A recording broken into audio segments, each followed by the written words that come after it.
Hello, everyone. Welcome to this live stream. I'm here joined by the FIDE CEO, Grandmaster Emil Sutovsky. Hello, Emil.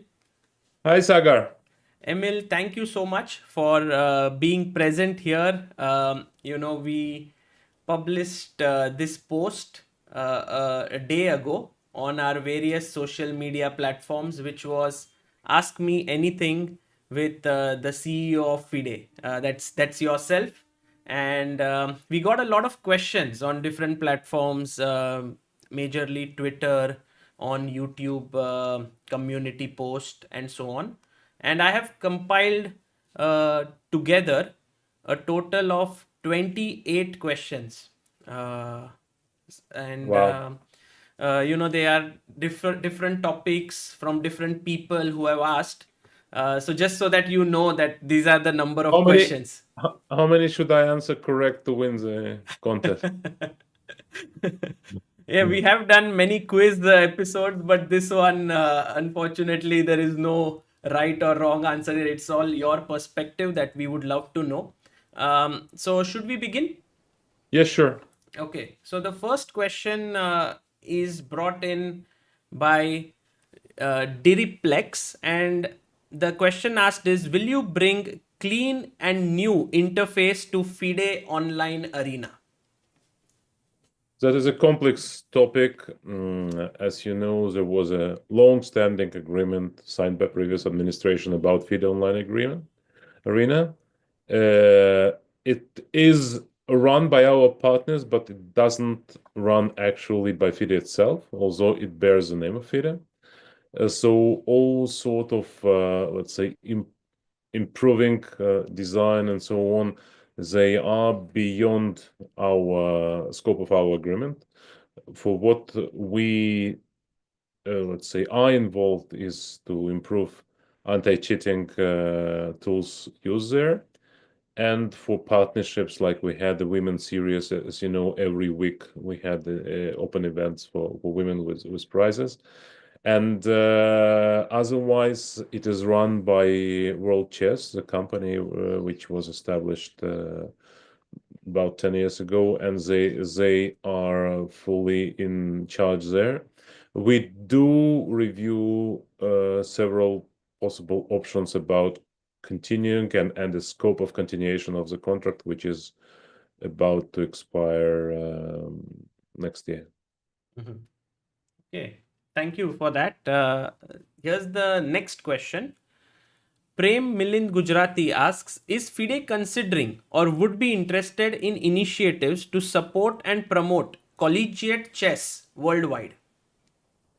Yes, very much so. I remember myself traveling to United States back in 2019 when I visited both Harvard and MIT with an idea. At that time, we had an idea to go ahead with a competition between universities, which would have both most famous universities, like in terms of university and not chess university, but also the universities which have a lot of chess activities in it. We did have World University Championships online. We are working with international organizations which are engaged with collegiate sport or university sport or various institutions of the kind. I think it is always a topic which we review very closely. I think the last joint activity we had on it, we had together with Alex Onishuk, who runs a program for the university in Texas. But we didn't do it this year. I don't see a reason why not to have it next year. I just have to say that it's a pretty complex project because you want to be rather inclusive, including as many universities as possible. But then again, there is a lot of technical issues, logistical issues, how to stage it, even if entire event is online. But yes, we are not forgetting about this scope of activity. Mhm. Yeah, there is an interesting thing happening in India at the collegiate level, and I think he's involved. So he wanted to know if FIDE would do something at the world level. And We are always open to any, let's say, proposals which would take it to a different level. I have to say that Not that we neglected it, but there's so many projects that's probably in recent year and a half or something we haven't been quite focused on this one. Okay, let's go to the next one. The next one is by Pallavi, and she asks, what are Emil's plans to popularize the game around the world? Would chess ever be appreciated as NBA in the US, FIFA in Europe, and cricket in India? It's a good question. Chess is not a TV sport, like it or not. Uh, we have a huge community of people who enjoys the game, who plays the game, who follows the game, who do watch broadcast on let's say specialized resources. However, to get it on a big screen, to get it on the major networks, to get it, I don't know, like regular coverage of top tournaments on all over the world, it's very difficult. And by this time, it proved to be rather insurmountable task. I would say that our decision to move the World Rapid and Blitz Championship to move it to bring it to New York uh, was very costly, and but it had an aim to engage networks into this process, to have a TV let's say covering, if not 5 or 6 hours of rapid or blitz, but at least a significant portion of it. But it didn't happen, not for the lack of trying. Maybe we could do better, but it's very difficult because for a wide public, it still remains quite a complex game to follow.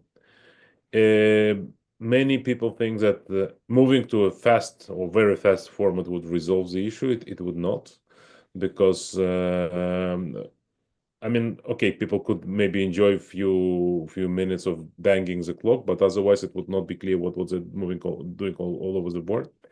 And not only we, I mean, anyone who tried, I know that chess.com tried very let's say meticulously, and they tried to do it with various networks, and they had some small successes, but not really something to write home about.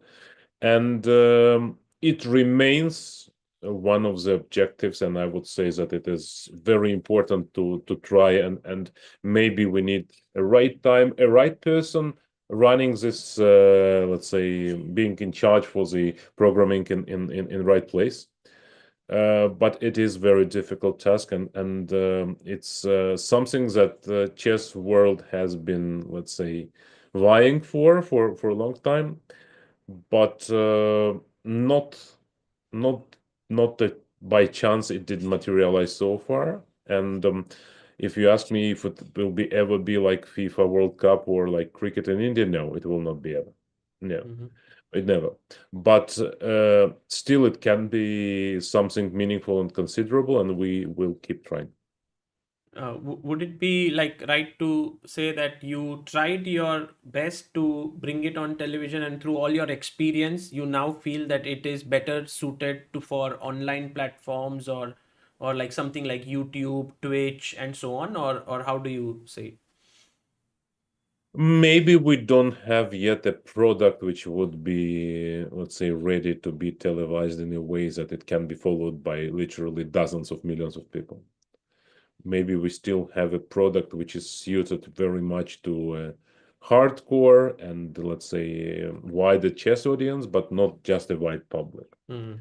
And we try in a different way. It's not only that we have improved in recent years, everything related to coverage. Chess.com has been doing a lot. Mahindra Chess League had a very nice picture, and they invested a lot in the technical side of it. Still, the success is very limited. No major networks were actually, let's say, attracted by that. I think every major player in the chess world would try doing so. Freestyle chess, they're trying to do something a bit different, not live broadcast, but maybe some show. But still, it is probably the most complex thing in chess, and we'll keep trying. I think it's very important not just to boast of some, because I could come here and say, look, we did it with NBC in 2021, and we will do this and that. we did it with NBC in 2021, but the success was very limited and not once again it was not repeated, and not because we didn't want, because they felt that the ratings are still not high enough, and people are not attracted enough. And So it is about formats, it is about the way it is broadcast, it's about the technical side of it, but it rather even more about the networks to see the potential, maybe to invest in it, seeing a potential how it could potentially grow. thank you so much for that honest answer. I think that's what makes this Q&A also special. Here's the next question. Your friendship with Vishy Anand and what qualities do you like about him? This is a question by Vabhi. Yeah, I'm privileged to be friends with Vishy, and it's I mean, we are talking almost every day or every other day, and it is about everything basically. And I remember this when one of the tournaments where players were asked who would be the person you want to share dinner with, and most of the players answered it would be Vishy, and the answer and the explanation from most was that he knows so many interesting stories from the past, and but not only that. I mean, I also know a lot of stories from the past. It's not about the past. Vishy is past, present, future. Vishy has a vision. Vishy has a great sense of humor. He also is a rare and or maybe unique character who is both a great champion but also approachable person. So he doesn't make you feel like, I'm, you know, I was a great champion and I am still a great champion, and I'm sharing with you something from my wisdom. Not at all. It's always very, and he is what is unique about such a famous and person who achieved almost everything, that he keeps learning. And we had many candid conversations. When he asked something that he didn't know, he was interested to listen, uh, either my ideas or some just knowledge about something that I would know more than him. And it's always, this is mutual, and he knows so many things, and I really enjoy his company. Amazing. Here's your next question. This is by Meister and says, your honest opinion on Magnus. It's too complex to bring in few words. I absolutely admire him as a player. I think his recent result also has been a proof that he is maybe, in spite of his all great results, we didn't live to see the full greatness of Magnus. Maybe he needed to have a great player of absolutely his caliber to take him even further, because I feel that many times during his career he lost his motivation a bit, because he like had very easy to prove that he's the strongest, let's say. I mean, there were difficult moments in match which with Karyakin and match with Caruana, but still, I mean, for so many years, it's clear that he's strongest. And it's not like, I mean, if you remember competition with Kasparov and Karpov, it actually challenged both of them, and they kept improving, and so on. So now it is, so Magnus was clearly best for over a decade now, and that's great. I also respect a lot his this combination, his knowledge of chess classics, his knowledge of chess history, his background, which is very formidable, and at the same time his openness into new technologies and agility, and it's all great. What I wouldn't like about Magnus is probably something that would be typical to any person who is called goat, or referred to as a goat, because it leads obviously to a feeling that the whole world is basically rotating around yourself, and then you willfully, or just it goes automatically, you try to make sure that your opinion about everything becomes a dominant, no matter what, as if there was no great people or any organization behind before you. And I also think that in a way, I feel that Magnus, although he knows so much about chess history and about chess traditions, and he somehow, how would I put it, neglects the fact that the largest part of his legacy comes from the fact that he is a classical world champion, a person who continues this great line, and his main achievement has been uh, connected with both with classical chess, with FIDE World Championships, and so on. And I think he sort of leaves it too easily behind, not making effort serious enough to think how thing could do. Because if you think about things of the past, only very few people would do what Magnus did. Because let's say Fischer, he quit chess. He didn't continue playing chess while living the chess crown. Kasparov was in a different situation. I mean, he kept playing, but he then couldn't restore his title, not for the lack of trying, but because there was turbulent times in the chess world and the match couldn't be organized and so on and so forth. But in case of Magnus, it's absolutely different. It's in a way, I would say, unprecedented. And I feel that it is damaging in a way to the chess game. But from another point of view, he's as a personality, he's drawing so much attention and interest from everyone.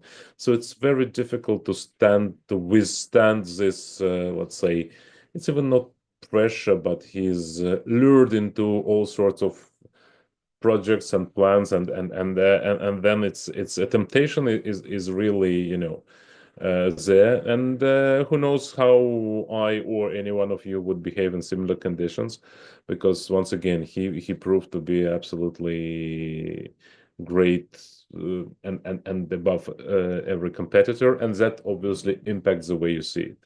So that's a complex feeling, but overall, I mean, the first and foremost, it's admiration. Mm-hmm. Brilliant. And continuing this, what you mentioned is the next question.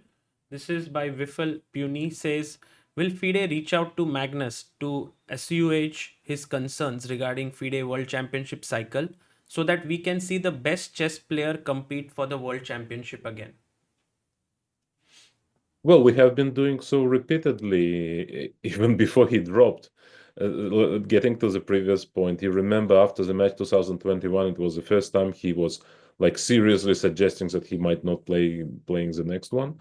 Even by that time, it looked a bit weird, because if it's not Ali Reza, I'm not gonna play. It sounded a bit, you know, it sounds, I mean, I can't even compare with anything, right? I mean, so he didn't feel motivated to prove versus a player of his generation. I can understand that. But anyways, we had a meeting in Madrid 2022, just like a day before the candidates was over, and the meeting was only three people: Arkady Dvorkovich, Magnus, and myself. And we spoke rather candidly about all that. And Magnus felt simply that he is not motivated, and he never was even proposing anything concrete to remain. I mean, if he were to say, look, I feel we need a change, this is my proposal, let's try to find a balance or something. No, but he never formulated it. His main point was, and it's a fair play, a fair point, that he said, look, I feel that the format like it is, it doesn't really give to a stronger player many chances to prove that he is strongest. And he brought an example, like I was playing Nepo, I'm a much stronger player, as he believed, and proved.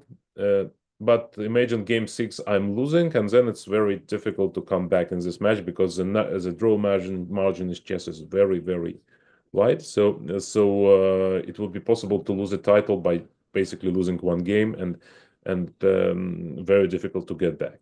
I can understand this point. I agree in some way, although I believe that the distance of 14 games still leaves you a chance if you are a better player, and if you didn't manage to prove it within 14 games, maybe you are not much better player.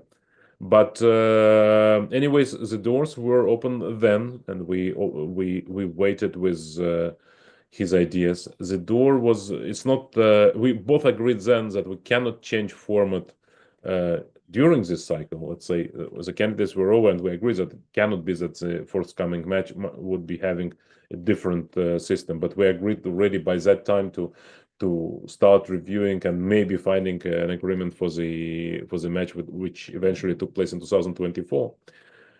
But Magnus never came up with any sort of proposal or any sort of ideas. On the contrary, we came up again with some sort of ideas towards the candidates 2024 in Toronto.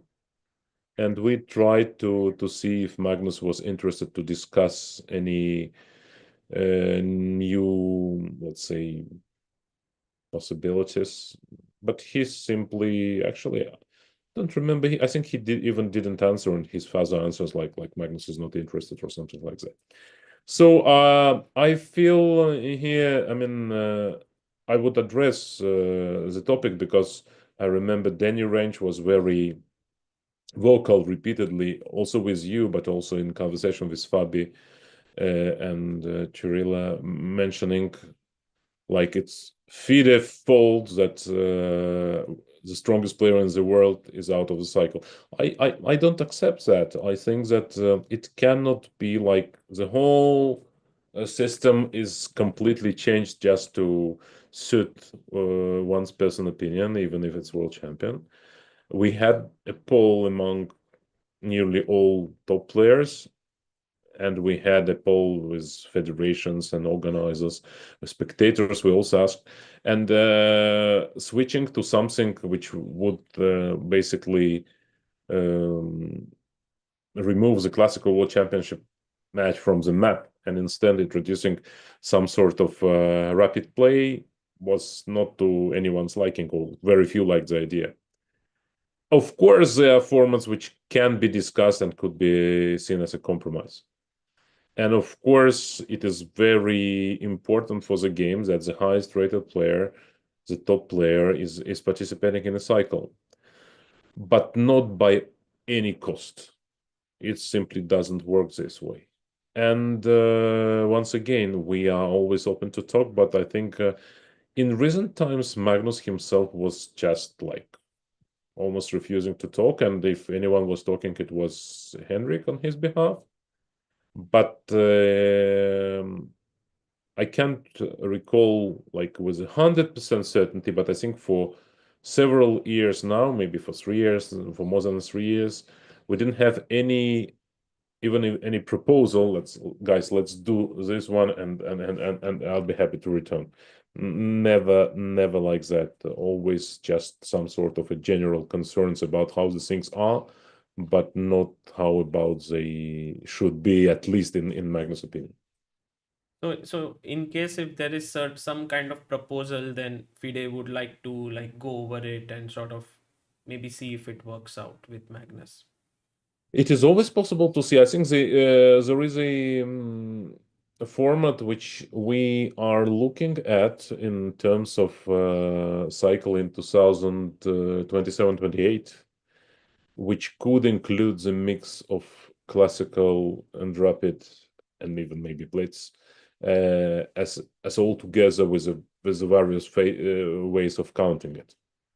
That is something that we are reviewing now. It's too early to say if we will be adopting it, but it's something that we strongly review, and not only within FIDE, but with our partners already. It's interesting. Instead of having three different events like classical, rapid blitz, it'll be like maybe one, yeah? Yes, it could be. There are many details yet to work out, but that's something that could be potentially a new, more exciting format, and the one where, let's say, it would test players in various, let's say, formats. Hmm. But once again, it's not only because let's say Magnus willing or not willing. We feel that we have to always to look at what we have, not to ruin it without any, let's say, major need, but at the same time to try and test new things. Maybe one other thing we're looking at, and I will be submitting it to Global Strategy Commission discussions maybe next week already, and later to the FIDE management, is switching to candidates matches instead of candidates tournament. Wow, really? By the way, it's not yet a proposal, right? It's an idea which I with a narrow team of mine have been let's say thinking of a format, thinking of making sure that we will have sufficient funds to run it, because it's more expensive, because it would not be like it was in Kazan. If you remember, then it was in Kazan. The system was there like only 4 games quarterfinal, 4 games semifinal, and 6 games final. This I find, and I believe many find not quite suitable, because with the 4 games matches for candidates, you make all your ways to candidates just to play 4 games, and then it's a bit maybe a bit too short, and maybe it could be semifinals and quarterfinals played at one venue at one period of time, and then the final candidates match played separately. To that effect, of course, you need more funds, but funds, I think we are pretty sure we'll be able to secure. But we are still considering if the format is something that will elevate interest for the competition and also be interesting for the public. I think for the public, these clashes are, let's say, one-on-one is always more interesting. And what is another important thing, that I think it's much more objective, because in candidates tournament, in particular in the second half of the candidates tournament, you have players who are fighting for the top place, and you have players who basically don't have much on stake, and they impact the result of the tournament, mostly involuntarily, but it's still brings into life the question what would happen if they were playing, round 8 or round 14. These are two completely different players. And this is one topic which we are proactively investigating. Yeah, I think based on this, we had another question from Shashi Shekhar, who said, are there any plans to increase candidate seats from 8 to 12? Maybe, as there would be a lot more opportunities for players who are in the mix. Maybe you answered it that maybe there is an entirely different format, but I don't know if you would like to take this question. I think nobody made more than us in terms of bringing more opportunities. But candidates, in order to remain a lucrative tournament of the best, should remain in the top of 8. It cannot be 12, 16, 24. It's enough opportunity to qualify. There are several paths. You can qualify through Grand Swiss, you can qualify through World Cup, you can qualify through FIDE circuit. If you don't manage to qualify into top 8, then you don't belong to candidates. Unfortunately, it's a sport.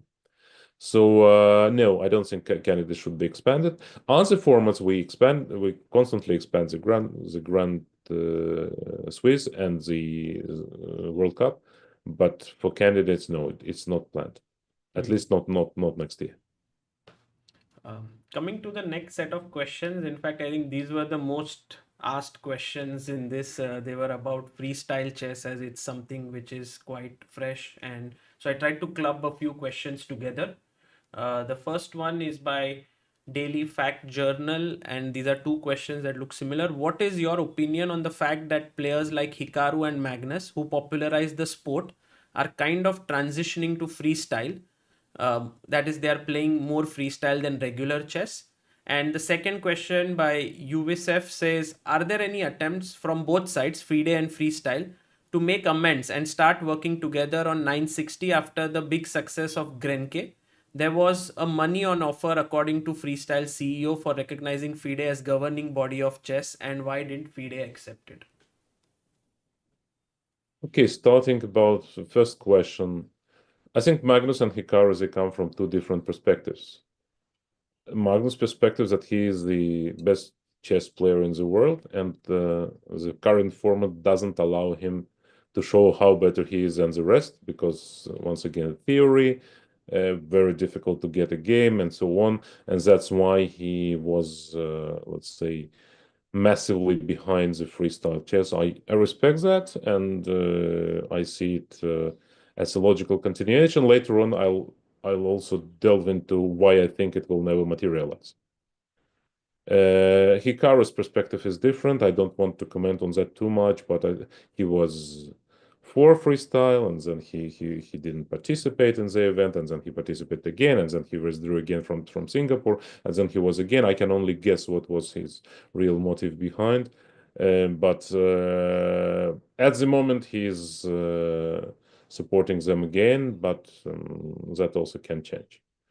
Now about freestyle cooperation with Freestyle and FIDE, there were a lot of discussions already 2 months ago, and I think I gave also an interview about that, and Dvorkovich spoke about that in detail.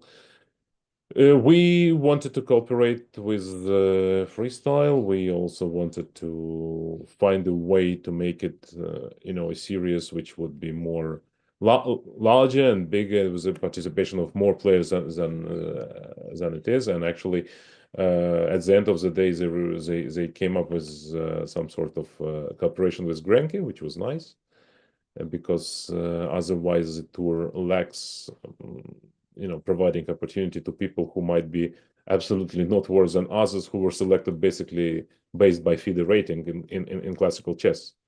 So that's a bit off. But in general, I would say that at the moment I feel there is a strange situation, as too many freestyle tournaments which are booking the calendar, and that is actually one of the reasons why we wouldn't do the Freestyle World Championship in 2025. Because after our negotiations failed, and it became clear that their series would not be a part of official World Championship, we considered briefly to do it also on our own, and knowing from the experience, it would not be impossible for us to raise a couple of millions to have a nice championship, but we simply feel that it would be too much. I mean, if you have 5 or 6 freestyle Grand Slam events with top players, and add to that another one official FIDE event, what leaves the classical chess? We always said that we are welcoming freestyle chess. It is a nice format, but it cannot be that you basically overshadow classical chess with all that. It simply would not happen, and we would not accept it, and we would not promote it. And of course, once again, as they run their own series, and as long as players are happy to participate, they're welcome to do it. But again, we feel that too many events start clashing or nearly clashing with other competitions, and it may represent a problem already next year. This year, we somehow managed to navigate it. But let's say next year, with 3 major events as candidates, Olympiad and World Championship match, and then we have World Rapid and Blitz, and then we have World Rapid Teams, and then we have Mahindra Global Chess League, and then we have traditional tournaments which are to be preserved, like Vaik, Stavanger, and more. It does raise questions, and we don't want to come to a situation where a player would have to choose between official competition and freestyle chess, but such a clash can happen, and I think as long as Mr. Büttner do not want to, let's say, to align with us, it's a possibility he'll need to take into account that this can happen. And one more point, and it's important point, I think it's important to understand the events which were organized in Weissenhaus and in Paris were nice. I believe that Las Vegas will also be nice. But I firmly believe that in order to run events on such a scope and such an investment, like I don't know, 20 millions a year, you would need something more than they have now. We know that the number of views is nowhere even close to what top FIDE events have. And if you don't have views, how you get to, I don't know, private equity behind you, spending more and more money. You can burn 20, you can burn 30 million, but at the end of the day, you need to have some firm backing and to have your idea actually to be succeeded. And that's a big difference between FIDE and Freestyle. Because Freestyle, okay, this year they did, next year they don't have money, they disappear. FIDE we will not disappear. We have our calendar, we have our obligations, we have our prize funds, which actually ever increasing, and that's the message I've been always conveying to players. Yes, today is something nice. You want to use an opportunity, go ahead and use an opportunity. We're happy for you to earn more. But I think there is a, let's say, a sort of misunderstanding about the concept that, okay, now finally big money came to chess and we will be. I think it's very narrow window of opportunity. Seize it. I'm all for my former colleagues and to earn more, because I think also for chess it would be good that chess stars earn more, so we have more people playing chess, more interest for that. But in the longer run, I believe there is a misunderstanding about how chess is funded globally. Most of money, vast majority of money in chess comes not from private companies. It comes from governments, cities, institutions. Sometimes it comes as in a form of donation, but not as a commercial entity. No commercial vehicle has allowed to make real serious money on chess yet. I mean, it could be some small, if you do, I don't know, norm tournaments in one country and you have a small factory of producing grandmaster norm tournament every month, yes. But I'm talking about, I don't know, 10 or 20 million a year and bringing profits in. It simply didn't exist yet, and I'm quite skeptical about such a possibility for future. I work for what it is 7 years now with sponsors and big sponsors of chess, and yes, we were successful at times with companies, with big companies, with Google, who sponsored the match partly, or with Coca-Cola before, or there were other options, or even now with Freedom, who have been, let's say, very important sponsor for chess for 2 years. But it is very rare to have the massive support for chess coming from commercial sponsor. It usually relies mostly on other forms of sponsorship, and that is connected to what chess is. That is the essence and the difference between freestyle and chess. And here I want to make this point very clear, and that's why I believe freestyle cannot overtake chess. Because chess is not just a game. Freestyle is a game. Chess is much more than a game. Chess combines in itself so extensively the history, the richness, the traditions, the books, the games, the names of the past, all because when you come to a government, when you come even to a sponsor, what he sponsors is not the eyeballs he gets, because eyeballs are, you don't, once again, we started with that, we are not on TV.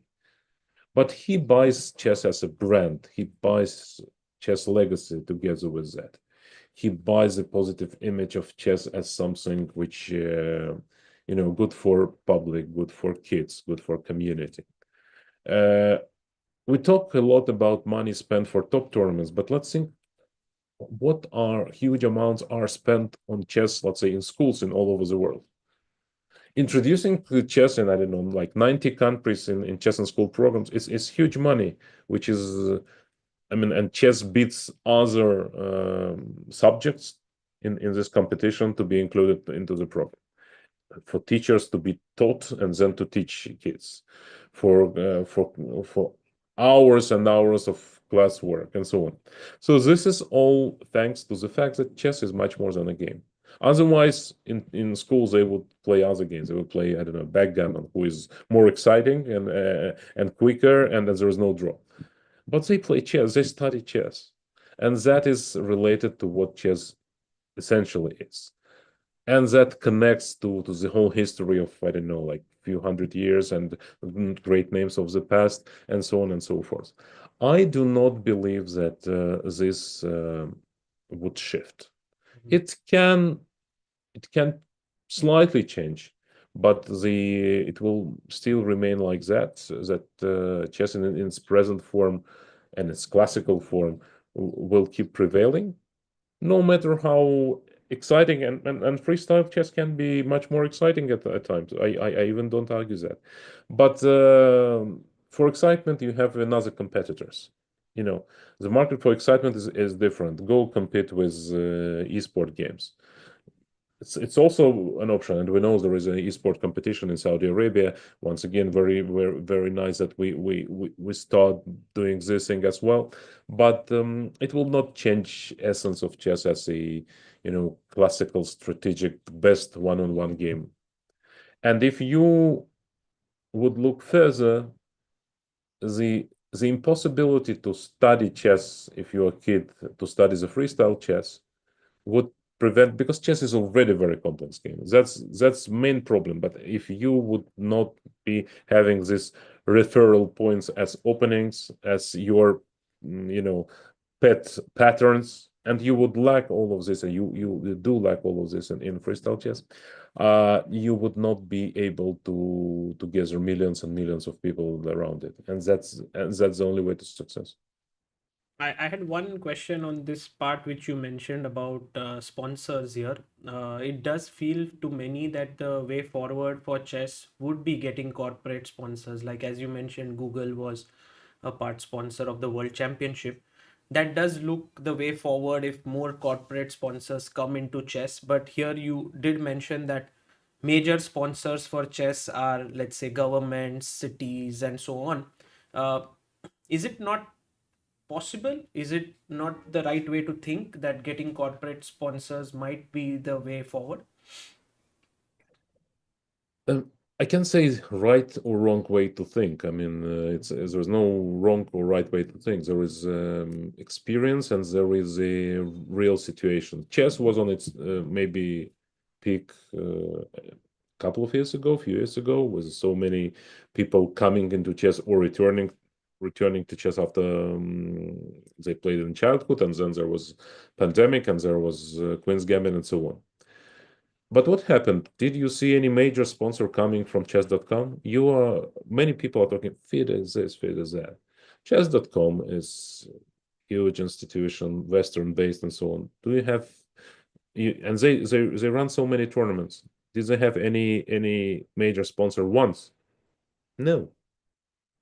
All the sponsors they had were minor sponsors, and they were, I know more or less what the scope of sponsorship was there. I just know from the experience how difficult it is. Is it impossible? No, it's not impossible. You need to somehow there must be a combination of so many factors to actually get into that. But I would say the sponsorship for chess, like it happens now, is clearly more sustainable. Um, let's say we are talking already to Google about 2026 possibility to go there. And once again, they may support something big again, and it can happen, and maybe will happen. Uh, but you have so many events. You cannot run Olympiad with private sponsorship. Olympiad costs you, I don't know, 15, 17 million USD. How would you run it? I mean, you cannot run huge social projects with commercial sponsorship, because social things are important to governments or institutions and less important for sponsors. You can't run women chess. I told you last time, this series we had within a year we had now it will be the sixth tournament with a budget over 2 million euro. No sponsor would put big money to run the series of events because the eyeballs on women chess does not match the investment. They would not do it. Look at other institutions. You believe Freestyle would do any major women event and spend 1 million to run it? Of course not. And so on and so forth. So it is because FIDE is working in all these departments, and I know how to raise funds towards each of the particular, where you can count on commercial sponsorship, and where you should count on let's put it governmental, because sometimes it's not government. City is not government, let's say, right? And so on. But the bigger money will always come from institutions and governments, simply because I would say that every year the money for chess is in billions and not in millions spent for chess. If you combine all these programs, if you combine educational, if you combine all the just combine per country, and you will get to really to and no commercial vehicle would be having as much money to fund all that. Yes, partly, occasionally, for some events, for some cycle, for world championship, it is possible, and it is important to work towards that, because it also improves image of chess, right? Because one thing we come and say, okay, it's sponsored by Google or sponsored by, I don't know, other top company, and another, everybody says, well, once again, it's there and there. I would not mention countries, but countries do matter, because it is a tradition of chess, and it's not previously. You may remember up to 2022, when so many events went to Russia, there was a talk on the streets that, okay, Russia now will be out of Russia. Nobody would sponsor your chess. It's not true. Look all over the place. It is Singapore, it is India, it is Kazakhstan, it is Uzbekistan. There are many countries we can do, and there are many ways to go with it, even with a smaller project, because you don't see it when I don't know, when Slovakia introduces chess in thousands of schools. You don't see it. It's not sort of sexy news you would post on Twitter and so on. You would not make a nice stream about it, but that happens, and that's the government of a country would fund it. And now think for yourself, if thousands and thousands of kids are studying chess in school, somebody has to fund it. Somebody has to once again to pay teachers, and that thing which never would be driven by commercial. Once again, you can find a sponsor for a program here and there, but largely it would come from countries, from cities, from institutions. Those are some excellent insights there. Emil, moving on to the next set of questions. Blundering Bros says, do you like freestyle chess? Riser says, is FIDE planning to organize freestyle events? I think you spoke about it. Mr. Dodgy has said, when is 2024 Fisher Random World Championship happening? And Umang Ahuja, I think, asks an important question. Since FIDE is the governing body of chess, holding Chess 960 official world championship, at least uh, in the past, can we have official Chess 960 ratings and more events to promote it? Okay, I largely refer to all that, most of that. Do I like freestyle chess? I have a mixed feeling. Uh, most of people I heard, they would say, we like playing, but we don't like watching freestyle chess. Just I'm actually maybe opposite. I don't like playing it. Maybe because as a player, I was always fascinated about the opening part of the game, finding new idea, finding a novelty, finding a new concept. Not for nothing, I was working on chess for 30 years as a professional player, and let's say without false modesty, I worked with a handful of top 10 players, and mostly it was about the opening, and they invited me specifically for the reason I was not too bad in this part of the game.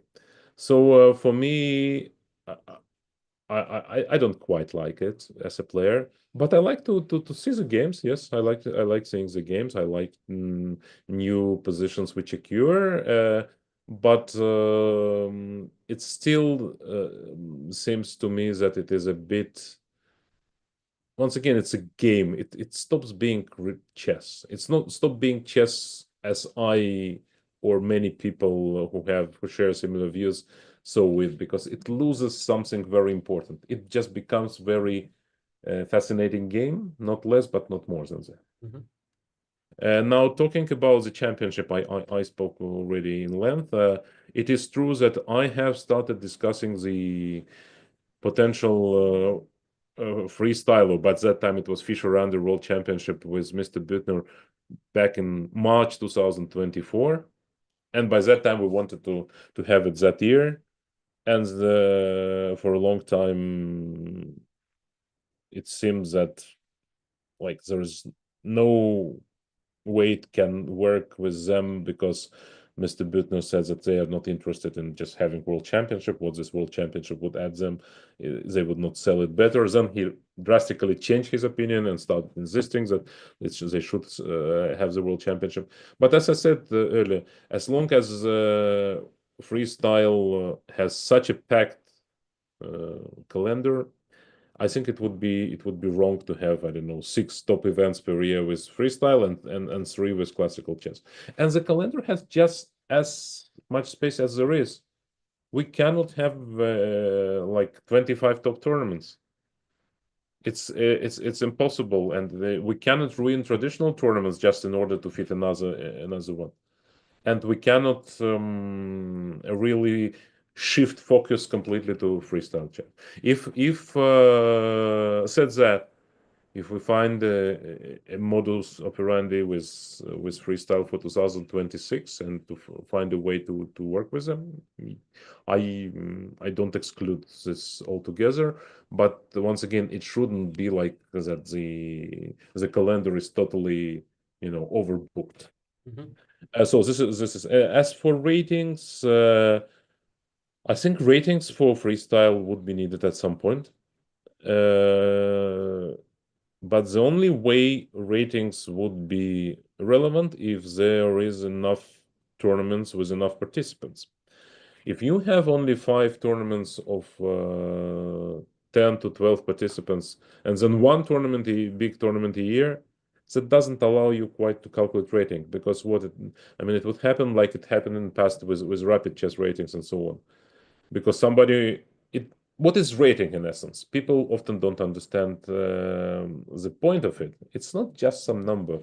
It's something that should reflect your strength.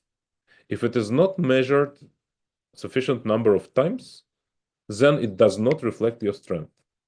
So you just derive it from your FIDE rating. So somebody starts with 2650 because he is FIDE rated 2650, but it's a totally different game. And then he has a chance to play one tournament a year. So how his rating would be reflective of something? It doesn't work like that. So in general, yes, rating for freestyle are needed because it's totally different discipline. And the strengths of players would be different compared to traditional chess. But they can be introduced only when we have sufficient number of tournaments for sufficient number of players. Yeah. You spoke a bit about your preparation. So there was a interesting question by Club Elo who says, "Does the chess player Emil have any opening prep left that you never had the opportunity to uncork?" Yes, I do. Uh-huh. Uh, of course, my analysis, let's say 90% of what I have been preparing has been already played or refuted. But I still wonder what they plan to do after this or that line. Of course, computer shows 0-0, and but it's sort of 0-0, which I would love to see even a top player finding this path to 0-0. So it's especially with white, I do have still some ideas which may see light another day. Interesting. Interesting. Ruan Pablo says, will the World Team Championships in the classical format return after the 2022-23 editions? Women, there has been no information about this event. Yes, that's a difficult question. What happened is that once again, due to A, very packed calendar, and B, to the little interest from federations about the championship, these events lost their attractiveness for organizers. Because think about it, prior to 2022, there were only 3 countries sending strongest squad, maybe 2 countries. So typically Russia and China would send the strongest team. Even India would not send the strongest, and US would never send the strongest in last years. The last time US was in the strongest squad in this event was 1997, if I remember correctly. So or 93. Yeah, probably 97 got already in place, or 93. So it slowly became clear that in abundance of tournaments which exist, just to have world team, just in order to claim, okay, we have also world team, which lasts another 7 or 10 days, is not justified. The only way to run it is changing the format, introducing the high prizes into this format, that players are incentivized to take part. Imagine the winning team gets, I don't know, 500,000 for a win, and then it may have sense. We are reviewing this the formats and this possibility, but then the cost of staging the event would be over, let's say, over 2 million in total, which is quite lucrative, and we haven't found yet very much interested parties. But just to have a tournament in order to have a tournament, we don't want. If the tournament is called World Championship, it should have strongest players. If we don't have one strong player, or we don't have one strong team, we can live with it. But if half of the players are not there, it's not good, and there is little sense of having it just for having it. However, it's not like we replaced with World Rapid Teams with what's World Teams Championship. World Rapid Teams is a nice introduction, and I think the event becomes more and more popular. In 2023, there were many jokes about it. In 2024, many people loved it and were excited. And now it comes to London in a month, in month and a half, and with nearly all top players. And I expect also it to be very exciting. Right. Going to the next one, Ledge98YT76 asks, Mr. Sutovsky, what specific steps is FIDE taking to make chess a more viable full-time profession for players ranked outside top 100? Okay, I can divide this question to two. One is about what we are doing, what kind of opportunities we provide. We have been expanding the whole system, allowing more players to qualify and play in Grand Swiss, which now has 114 players, and World Cup, which has 206 players. We have been for several years supporting open tournaments, increasing prize funds there and conditions there in order to have more opportunities specifically aimed at players who play in open. It's not about elite players, it's about the players. But at the same time, FIDE cannot and probably does not have an onus to resolve every single problem in the chess world. Because if you are top 100 in the world, you are fighting maybe directly or close to fighting for the world championship cycle. You are participating in the top events by virtue of having high rating and so on. Now, if you are, I don't know, number 200 in the world, it's very difficult to realistically to keep expanding all that. Let's say we do it in New York. Again, I'm coming back for the World Rapid and Blitz. We could have spared, together with our sponsors, like 50% of the money spent there if we were having smaller tournament. But we provide this opportunity by having it was 180 participants in men's event and 120 or something in women's. Okay, men's open doesn't matter because for this reason only men participated there. But the question remains, do we have an ability to make everyone happy? No, we don't. There are countries, there are national federations, there are national sponsors who should play this role. And one of our, let's say, indirect contributions to that is that by elevating the whole level, by making chess more prestigious, by organizing more events, by staging them in the places where it will be better covered, we send a signal, or we basically give a chance to these federations, to sponsors, to players themselves to actually come on board and raise the level for those who are not yet in, you put it top 100, I would say top maybe 200, but doesn't matter, to those who would be already in contention for something where FIDE would be involved. Now, it's also a question where you cut. Let's say, if you remember Hikaru's interviews, he was very critical that, yes, we have a huge prize funds, but they're distributed for so many people that for top people it's less. So let's say we have now Grand Swiss, and the prize fund for open section is something like 630,000. It's a very, very reasonable, or to say good prize fund, take into account that all the participants are also covered with flights, full board hotel stay for 2 weeks, and so on. But we have 50 prizes. There are 114 participants and 50 prizes. Once again, where you cut? You make prizes for all 114? Then top players say, come on, the first prize would be only 30,000 or something. It's ridiculous. You do it only for top 20, but then other guys say, come on, I'm 2700 player and I scored +2 in this tournament, performing like 2750, and I get nothing. Also cannot work. So it's always a dilemma where you cut it. I think we found a balance which would be fair, that also the players who are over the top of the first prize was, I think, 100,000, 90 or 100, I don't remember, but also a player who would be, I don't know, placed 30th in this incredibly strong tournament would have something like 5,000 as a prize. So it is some sort of a balance. So we constantly think of the ways of expanding the scope of people we are engaging in our tournaments and who have good chances to earn from them.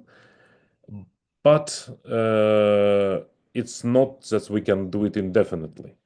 It's always that we will need to cut somewhere, but it's also that we always have to provide an opportunity for a player of 25-50 with a good year or with a good series of results to qualify for something big. We have the next question here.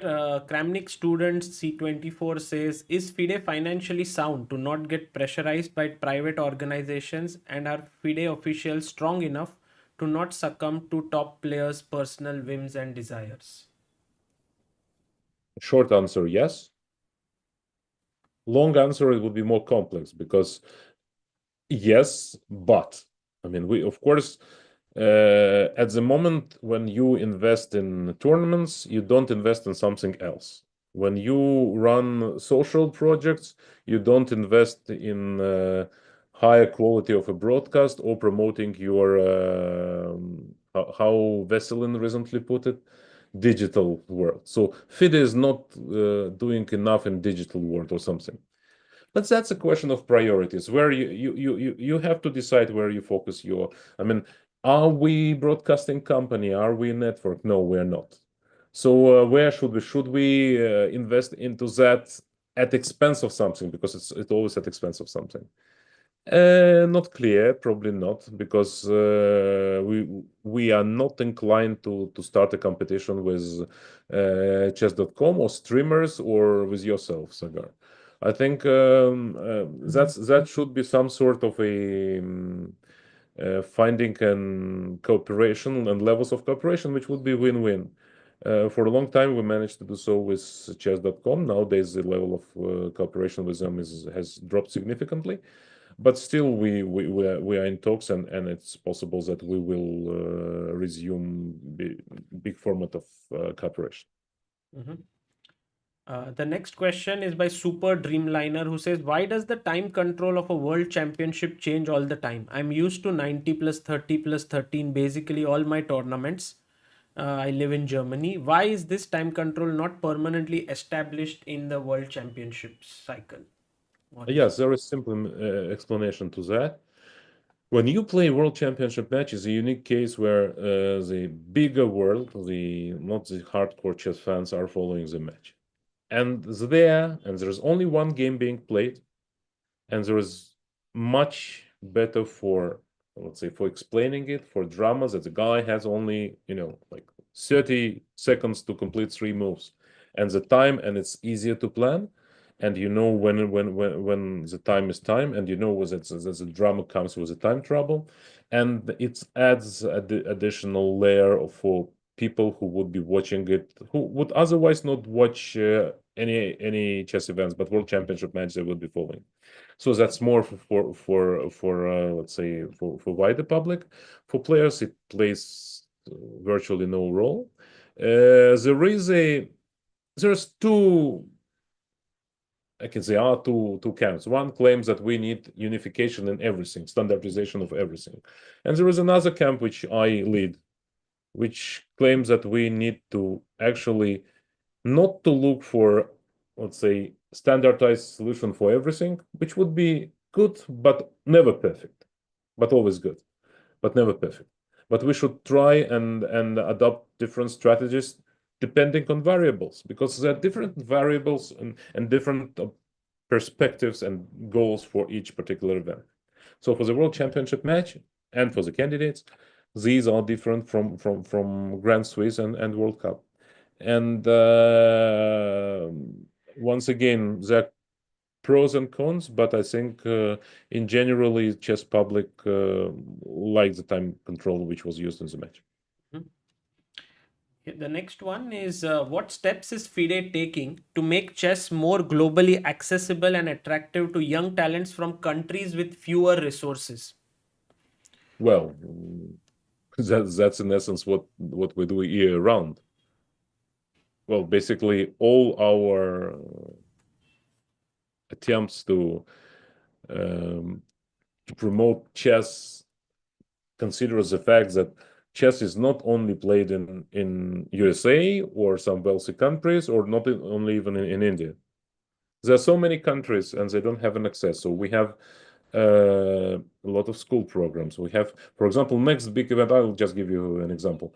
Next big school event we are going to have in Washington, in New York, then Washington. New York, we had the World Rapid and Blitz. Now we move to Washington.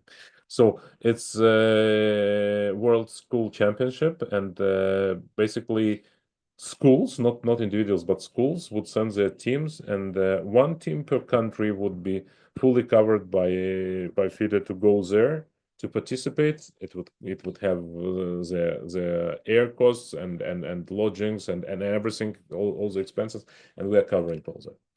Or there are multiple educational projects like we had for more than 3 years. We run it together with Chessable, that every chess federation could nominate two people from theirs to study free of charge with best coaches year-round online. And I think twice a year there were camps with live legends like Vishy was there, Yusupov, Ogard, Ramesh, and so many great trainers.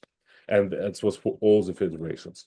We constantly provide wild cards in all the events, even the World Championship cycle events, like in World Cup.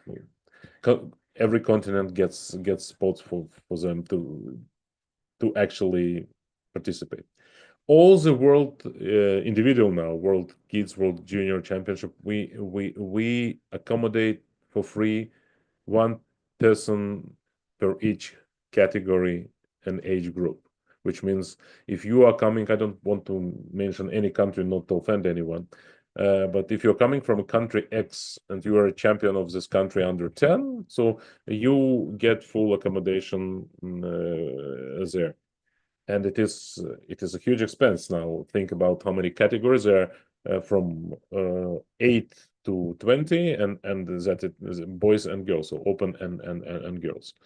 A lot is done, and there is a lot of opportunity to do for free for many.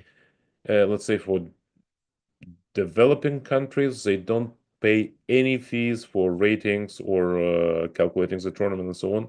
Nothing. We just waived all these fees, and in general, fees which FIDE charges surprisingly. I mean, it's the lowest fees any sport federation charges in the world. If you participate in a tournament, you basically FIDE maybe gets or as maximum like €1 per person for rating his tournament or her tournament. And blitz and rapid events are for free totally. We don't charge for them at all, for only for classical. So it is really, really lowest fees which we can think about. And if FIDE were, let's say, a commercial institution, contrary to what we are, we would definitely charge, I don't know, 5 times more, because that would not stop people from playing. If they were to pay not €1 but €5 to play a classical tournament, they're paying a lot of money. They're paying entry fees. They're paying for their stay, for their travel. Okay, would €5 make a difference? Of course not. But we feel that we should not surcharge people. The charge which is coming now is basically covering the cost of actually having a team which would be handling all that, because we have a handful of people only constantly working with all this, processing all this rating calculations, handling the reports from arbiters, double checking norms, titles, and so on and so forth. So it's a big work, and we basically do it basically pro bono. Basically, it only covers our immediate expenses related to. Fantastic. Dipin Ved asks, why does the FIDE president Arkady Dvorkovich have a different stance on so many issues like allowing genes, freestyle, etc. than CEO of FIDE? Isn't FIDE supposed to have a single stance? That's a good question. I don't know. Do you really want us to sound like everybody echoing each other? I think it only shows that FIDE is a democratic institution. That yes, there are disagreements. Yes, I'm not fired. And Arkady obviously is higher in the ranks. But if there is a disagreement, we discuss it. It's not like I aim to contradict his opinion. It is just, yes, sometimes we disagree, and maybe sometimes the disagreement shouldn't be public. I can agree on that. But in certain situations, on the spur of the moment, or when there is no time to actually to correlate the answers, it can happen like that. But in general, I think we share the vision, we share the values, we share the general strategy, and that's the most important. And I have to say that Arkady works around the clock, and he's really much more than just a president who is like presiding, and I'm CEO who is running the whole thing. Not at all. He's doing a lot of work, a huge amount of work, and maybe part of his work is not seen to wider public because it's rather internal, and my work is more external. We are coming towards the end. We have 3, 4 more questions left. The question is, in which areas does he think, that's you, FIDE is not doing enough at the moment, rather can do better, and how are you planning to help? How are you planning to help the situation there? Very good, but very complex question. I think we can do better in every single area. Let's put it this way. I think we do perform very well compared to what we have, because our resources also not unlimited. We are not FIFA. I mean, it's either we start charging chess community and then doing better, and maybe that's would be even better for chess community, but so far we're not doing this. But I mean, in order to perform better, you need to invest, you need to expand, you need to do, let's say broadcast, to come with a better product, for sure, or fair play. I think for the events, the FIDE events are reasonably well protected, the official events. But there are so many events which are high quality events which are part of FIDE circuit, and even they are not sufficiently protected in a way like Grand Swiss or World Cup. So the main events are protected, but the events which are already very strong, they're not. And I've been to many top tournaments I would not name, but they have almost zero security there, and it's probably we should do better and invest into that as well. Or if we talk about all sorts of programs for chess in schools, it's very difficult. We do a lot of work on that, but that's something where only FIDE can do it. Because, I mean, Chesscom only can, let's say, benefit from our work, but they won't do much there. The educational work, which actually brings people into the chess world, has to come through FIDE talking to national ministries, to the governments, introducing chess, preparing and it's a huge work. And once again, yes, I think we underscore there for a reason, but we do underscore, and we can do better. I also think that there is a large, how will I say, disbalance in chess world, how chess is seen. Because what chess became in a nutshell is people get their perception about chess, about people in chess, and about how the whole life works through very limited number of sources. They go to streams by, I don't know, Levy or Hikaru, or they go to Twitter, or they go to your channel. And that's where 90% of people get their information. And large initiatives and important initiatives which come from many countries simply don't get covered. Not only, let's say, people always like to recall Africa in this regard, that there's so many great events. Let's say, what in Kenya, they now have the school championship with 7,200 kids. 7,200 kids, national school championship. Ibero-America, such a chess was a region with a huge chess culture and interest for chess and so on, and we almost don't have it in this scope. Where it is all became focused on the hyped, narrow, I would say, number of news or personalities, and that's where FIDE could do better, actually filling in for the missing parts. It's also, even within this group, chess.com and the streamers, they're very, let's say, America focused. They're everything about the Western audience, up to Denny calling Gukesh even not belonging to top 5, because that's their perception. And for Indians, Gukesh is just clear number 1. And that's that. And of course, as often in these cases, the truth is in between, right? And I mean, he had a tremendous year 2024, and he is clearly top 5 by any means, by performance, yearly performance, or his current rating, and so on and so forth. But that's a typical, let's say, example of where perception. So let's say those who are largely following you have this India perception, and there is an American focus, but there are other regions in the world, guys. Uzbekistan and Kazakhstan, chess is just on a huge rise there. Europe, we just tend to forget that Europe is a continent with most number of club players. You have literally dozens of thousands active club players in Germany, Spain, and France.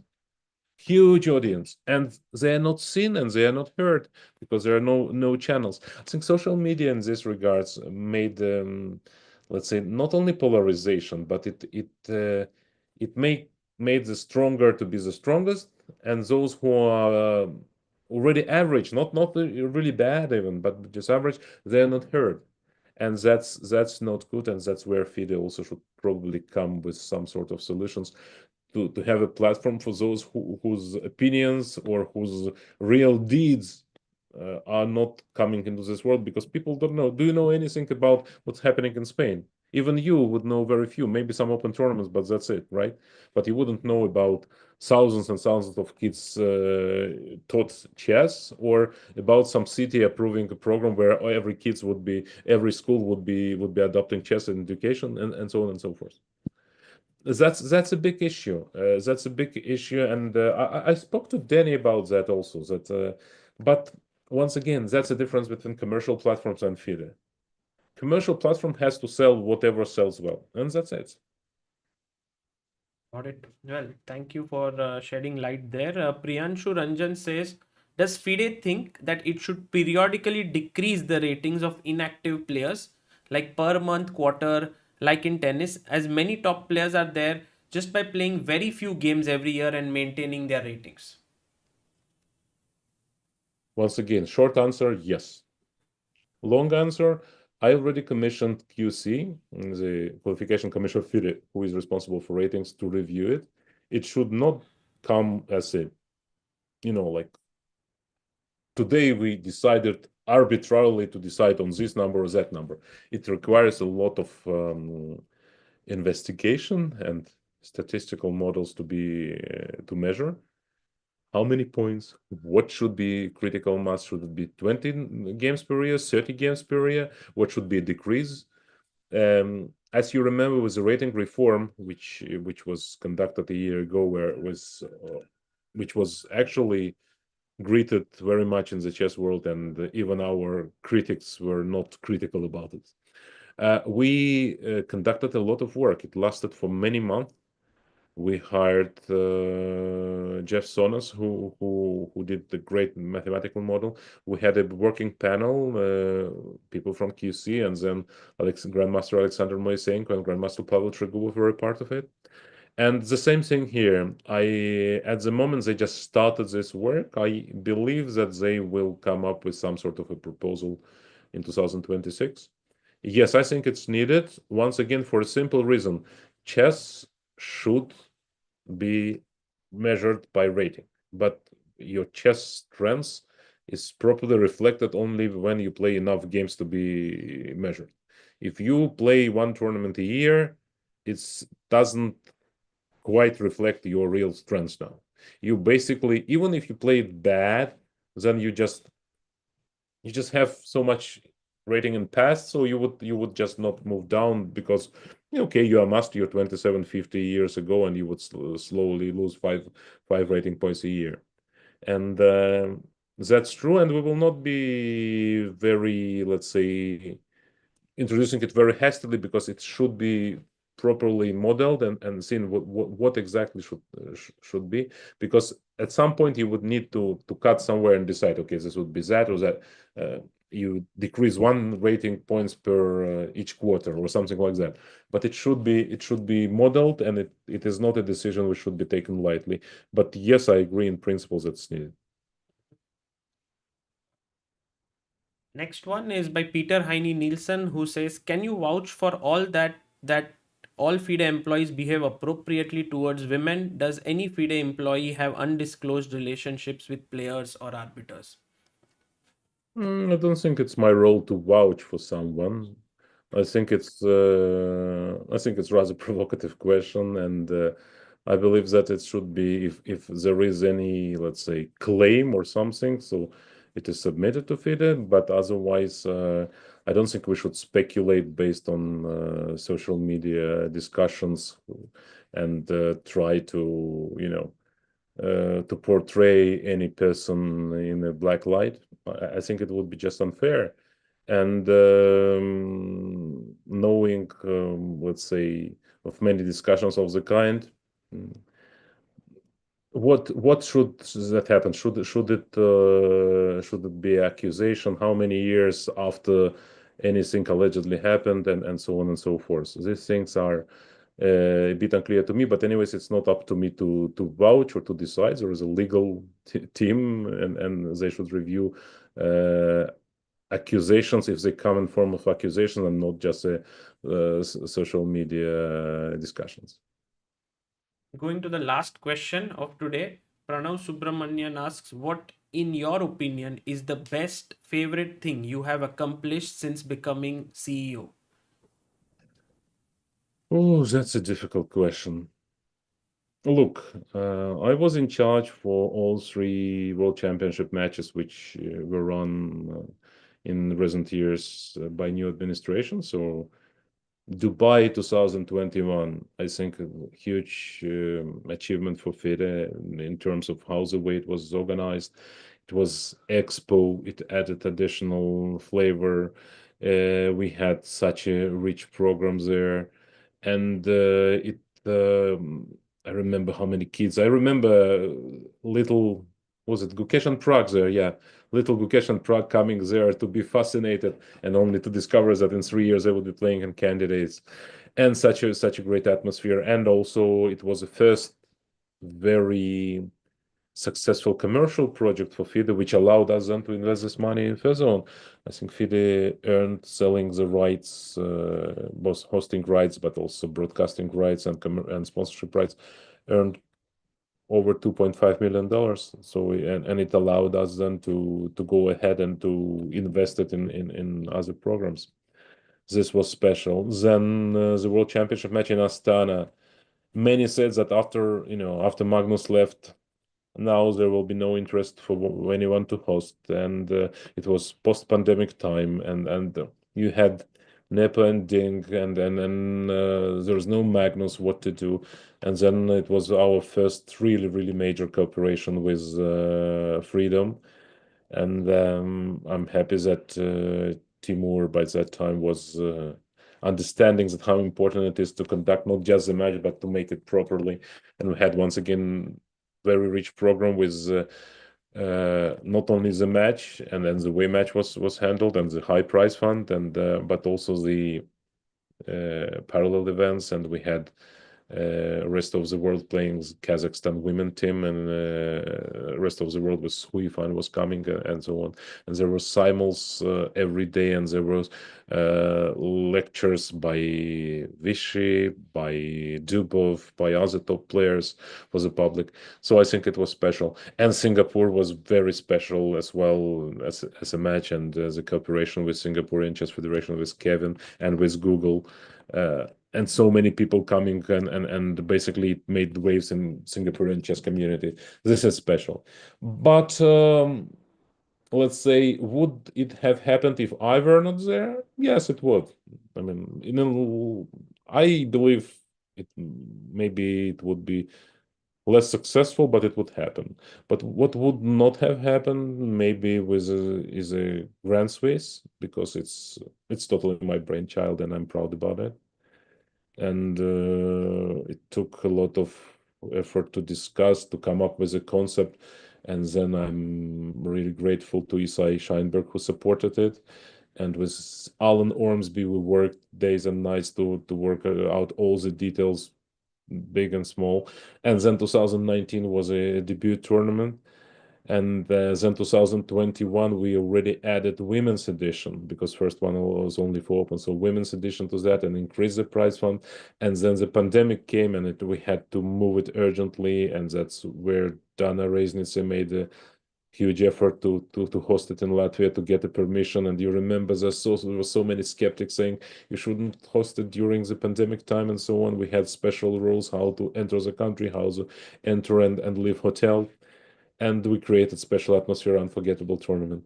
And then in 2023, back on Isle of Man, once again in the theater, and a very nice event. And now 2025, you see, it came as a tournament which was only possible to live thanks to generous support of a basically donor, let's put it this way, Isai Shanber and his family. And now already Uzbekistan actually asked to give this the right to host it to them, and they were ready to increase the prize funds, because we said our plans is to increase the prize funds again, and they met this expectation. And so Grand Swiss for me is something very dear to my heart, because as a player myself, I think I missed the event of the kind when I was in my top. I was winning a lot of open tournaments. I was playing, but I felt I never had a real opportunity, because a part of the World Cup, which is okay, you lose one game, you're out. You, even if you're a strong player, 2700 player, you don't have a chance to compete with the very best and to qualify. And look what happened. So in 2019, we had Van Gaal and then eventually Alexeyenko, who finished third and then had the right for the wild card. And then in 2021, it was Firouzja and Caruana. But in 2023 again, we had Vidit, and for him it was a chance. In ladies section, it was Ramesh Babu, Vaishali. So once again, she got a chance thanks to that. And in 2021, it was Lei Tingjie who got this chance. So and then later she came all the way through to the match. So it is very special tournament because not only it gave an opportunity, because you could make it in various ways, and people, now you have a chance, you compete, but also we kept investing in this way in event, increasing the prize fund, improving the playing conditions. So it became a brand event of FIDE already. And in general, there are many things. Support for seniors, for example.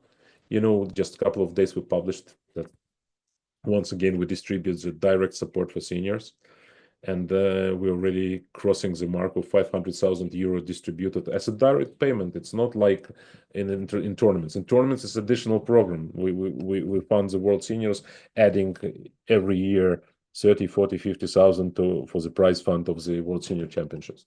But that is about direct support to people who really, really need it. And it's almost 200 people already for something like 10 years. A lot of things. I think what I'm also proud that not only me personally, but how our team operated during the crisis time, because we were just selected. We had to negotiate with people don't remember already, but we even didn't have rights to conduct World Championship and candidates up to 2019. It belonged to World Chess. So first we had to buy out these rights.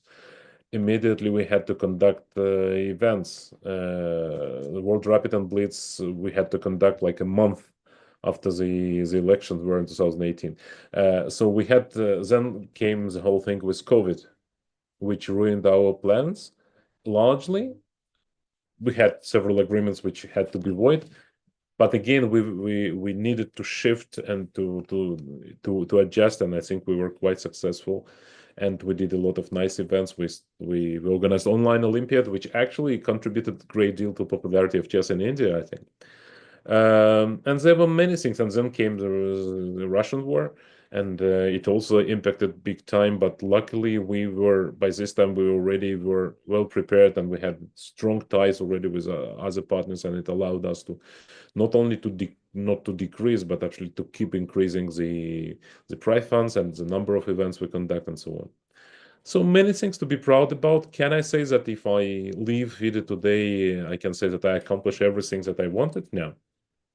I think the big thing, you have to not dream big, but at least to try big, because dreaming is easy, but trying something that would eventually happen, even not everything of it is important. I think one thing which I dreamt about was bringing World Rapid and Blitz to New York. I knew that it would be a huge expense, and we managed to get this money. But let's say aftermath of the event was not as exciting as we believe it could be. Once again, not always you can do everything, but not everything depends on you. But in general, I'm quite proud about our team, not necessarily about myself personally. Yeah. Amazing. Well, Emil, thank you so much for spending nearly 90 minutes of your time here. We went through a lot of questions, a lot of topics, a lot of subjects, and I think herein lie a lot of information and your opinions that could be useful to the world of chess. So thank you for doing this. Thank you, Sagar, and And keep being a very important voice in the chess world, because yours have this, educational and the profound part, which is badly missing in many of the leading voices of the chess world, and yours is very special and unique. Thank you for that. thank you. And I hope we could do this periodically, like, because I think when we posted this, we got more than 150 questions on different platforms, so people definitely have a lot of questions that they want to ask you. So maybe sometime in the future, if we could do it Yeah, again. sure, we can do it. We can do it I don't know, twice a year, surely. Right. Thank you, Emil. Thank you. Bye. Bye-bye.